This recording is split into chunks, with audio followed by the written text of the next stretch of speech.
Si cada generación lee de una manera a sus autores, o entiende de una manera diferente a sus autores, ¿cuál es nuestro Felipe Trigo? ¿Cuál es el Felipe Trigo de principios del siglo XXI? Trigo es, de alguna manera, un autor que vive en una época que se parece mucho a la nuestra. El cambio de siglo, que no deja de ser un momento de transición entre lo antiguo y lo nuevo, entre la promesa del futuro y el peso de un pasado que no podemos o a veces no queremos perder. Es un autor que vive y escribe con un horizonte difícilmente predecible, como es difícilmente predecible el horizonte en el que nosotros lo leemos. Es decir, nosotros leemos a Trigo igual que él escribe, bajo el signo de la incertidumbre. Por eso su obra gira alrededor de conflictos que entendemos muy bien: las relaciones personales, cuando están en crisis los paradigmas sociales, las convenciones y los prejuicios que pasan desapercibidos, o la violencia de género, y el deseo de libertad que está en la naturaleza humana. Y para actualizar esa vida y su obra, proponemos un recorrido, un laberinto, si queremos, por usar una expresión muy contemporánea, una experiencia.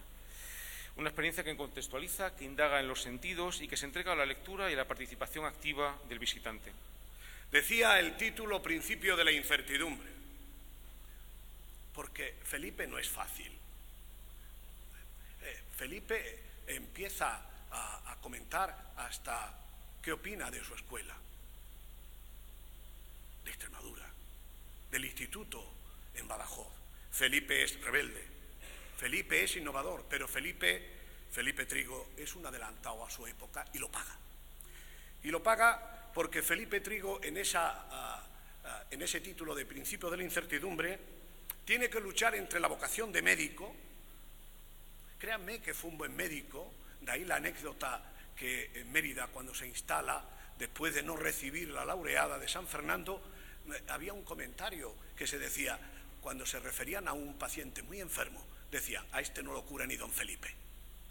Tenía buena fama de médico, instala consulta, pero no quiere ser solamente médico que dedique una parte, como gran trabajador muy metódico, a ser escritor.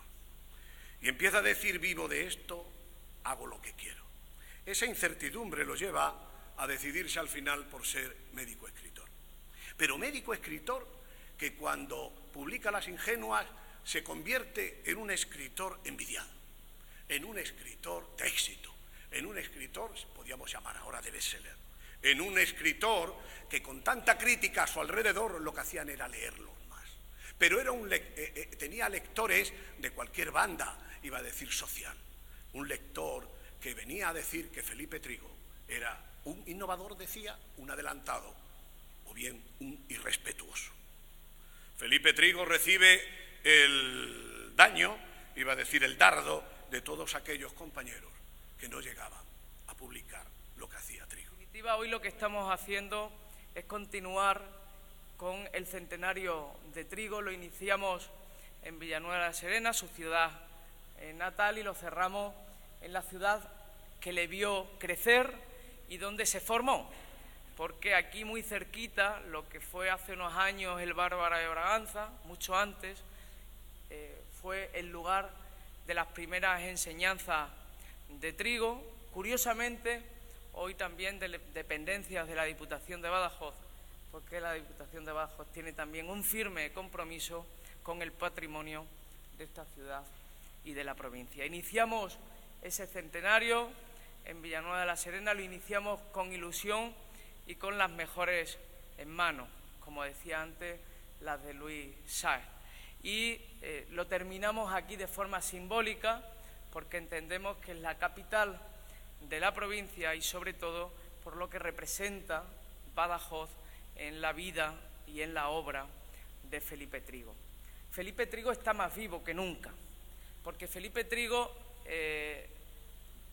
pasó lo más complicado, y es que durante todos estos años de su certamen, del certamen literario, que un día una corporación municipal decidió impulsar, pues ha pasado por todos los gobiernos municipales, de todos los colores políticos.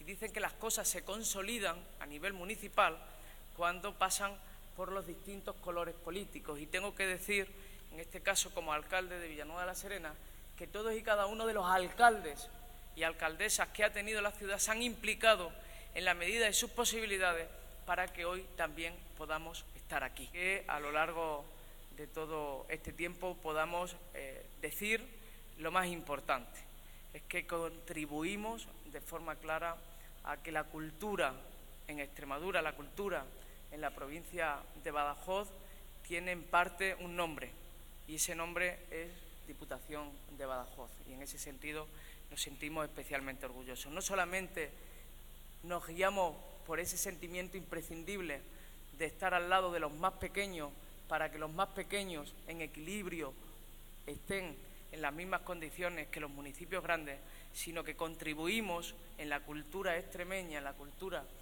de la provincia de Badajoz, también con los más grandes, para que la cultura en Extremadura sea algo como un referente imprescindible en nuestro tiempo.